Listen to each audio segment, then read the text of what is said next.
In this lesson, we're going to learn about working with the Transform Component tool. All right, so in this example, you can see this is the shape that we want to get. Pretty basic. We've got a cube down here, we've got a cube up here that kind of scales in a little bit. But these part lines right here are going to be the main focus here, and getting a nice even distribution of points in there. All right, let's jump into our top view here. And you can see that we have 1, 2, 3 splits that we need to get. So we'll grab an edge and we'll control right click, edge ring utilities, edge ring and split. We'll click that one and hit G, and that one and hit G. Now we've got all of that information.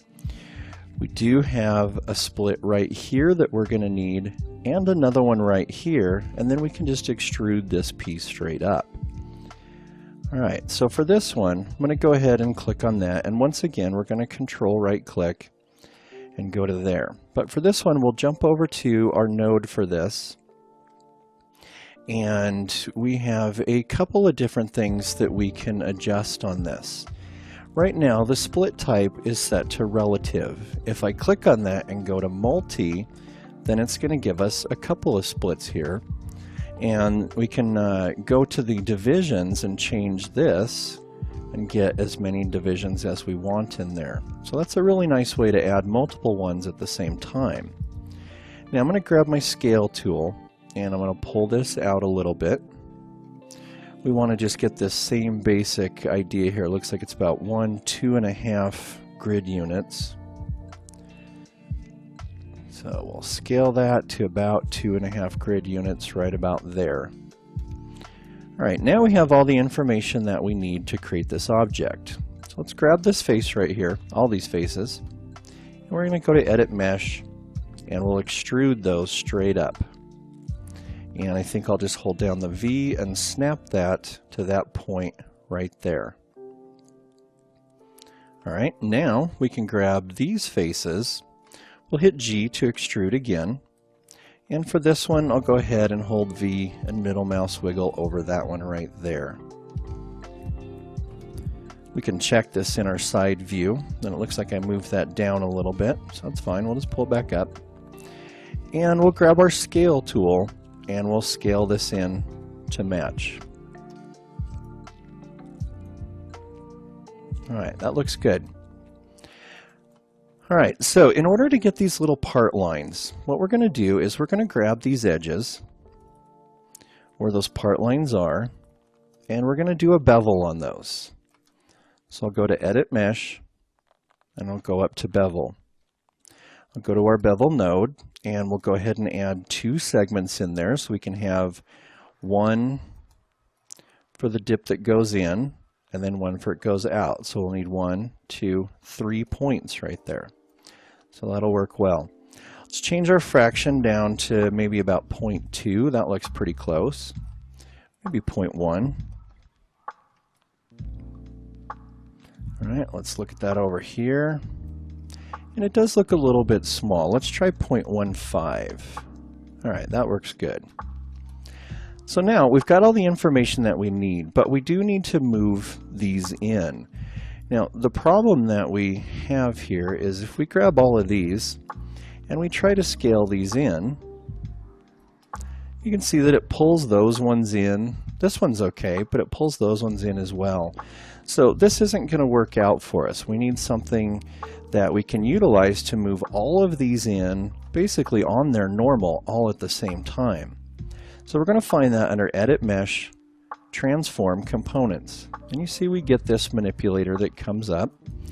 And what we want to do is we want to pull against the normal. So in that case, this is going to be in the Z axis.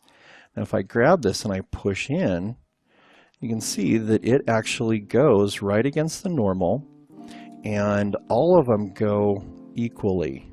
So we get an even dent, we'll call it, in for each of those, and it does all the way through the bottom as well. So the Transform component is a very, very great tool. It's going to move whatever you select on that component's normal. Alright, so we've got our basic shape. Now we're going to need to add a little bit extra here, because if we hit the 3 key, you'll see that it kind of turns to mush, and we need to hold all of those edges, of course.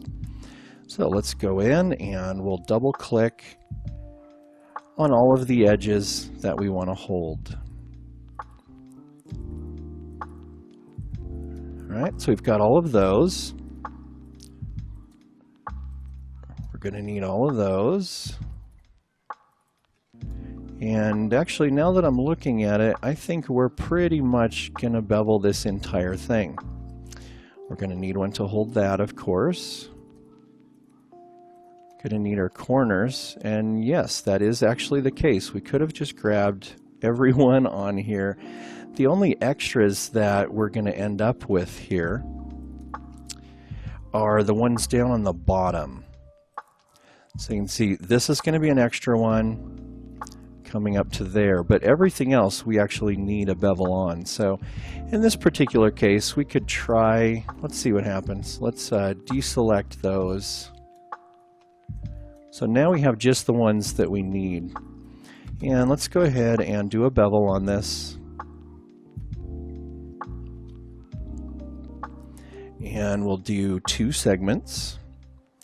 And we'll bring our fraction up a little bit just to make a little bit bigger bevel on there.